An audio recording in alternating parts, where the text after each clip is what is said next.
예, 신종 코로나 바이러스에 따른 중국 후베이성 사망자가 어제 94명 새로 발생했습니다. 전날 100명대에서 줄어든 겁니다. 신규 확진자도 줄었다고 합니다. 자세한 소식 취재 기자 연결해 들어보겠습니다. 이봉석 기자.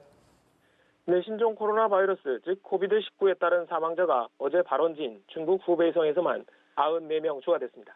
전날 사망자 103명보다는 다소 줄어든 수치입니다. 아직 후베이성 이외 중국 내 다른 지역의 사망자 수는 발표되지 않았는데요. 이에 따라 중국 내 총 사망자는 1,110명을 넘어서게 됐습니다. 후베이성 확진자는 어제 하루 1,638명 더 늘어나는 것으로 보고됐는데요. 이는 1,347명을 기록했던 지난달 31일 이후 가장 적은 수치라고 로이터 통신은 보도했습니다.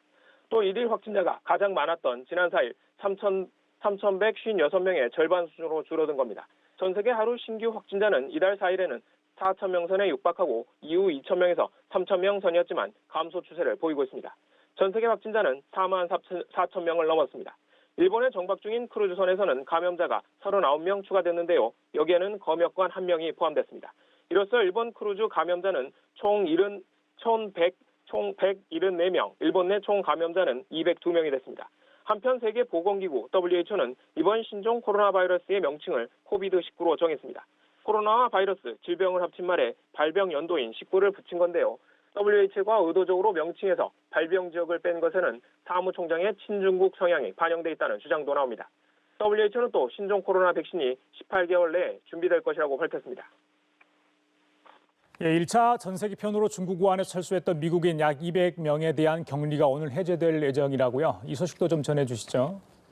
네, 1차 전세기 편으로 중국 우한에서 철수했던 미국인 195명에 대한 격리가 오늘 해제됩니다. 이들은 철수 뒤 LA 근교의 공군기지에 격리되어 왔는데요. 모두 음성 판정을 받은 가운데 격리된 지 14일째가 되기 때문입니다.